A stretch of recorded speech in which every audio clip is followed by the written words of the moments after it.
4 малолетни ученици за време на малиот одмор ја фатила за носа нивната 14-годишна соученичка. Го отворила прозорецот што се наоѓал на приземје и ја фрлила на земја.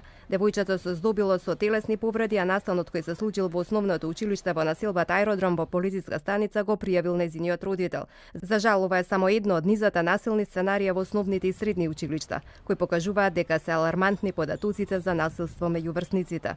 Во периодот од 10:30 до 11 часот во основно училиште во населбата Аеродром, за време на малиот одмор, 4 малолетници ученици во училиштето фатиле за нозе и раце нивна 14-годишна соученичка, го отвориле прозорецот од училницата што се наоѓа на приземје и ја фрлиле на земја.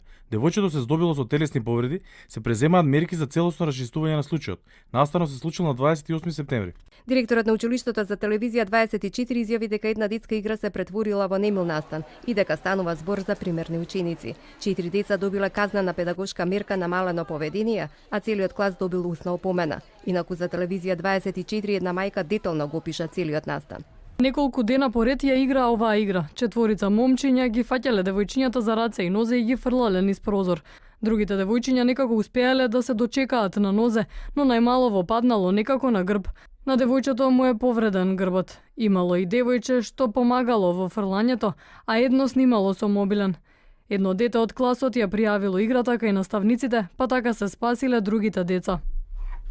Според анализите на УНИЦЕФ, 42% од машките и девојчињата на возраст од 13 до 15 години изјавиле дека биле малтретирани на училиште или дека биле вклучени во физичка пресметка. Првата детска амбасада во светот меѓаш испроведува кампања против врсничко насилство, каде што се вклучени повеќе училишта. Оттаму велат дека и наставниците и родителите треба да бидат вклучени во препознавање и адекватно реагирање на различни случаи на врсничко насилство.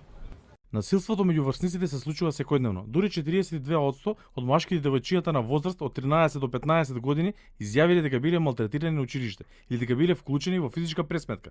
Насилството се случува и на интернет, каде сторителите остануваат анонимни, но последиците се разорни. Јавноста беше шокирана и за насилството во Неготино, кога малолетнички брутално ја претепа и влечаа за коса нивна соученичка. Просветниот инспекторат констатира пропусти кај наставниците од Неготинското училиште, а кривична пријава доби вработен во агенцијата која го обезбедувал училиштето, бидејќи не го спречил дивењето на малолетничките.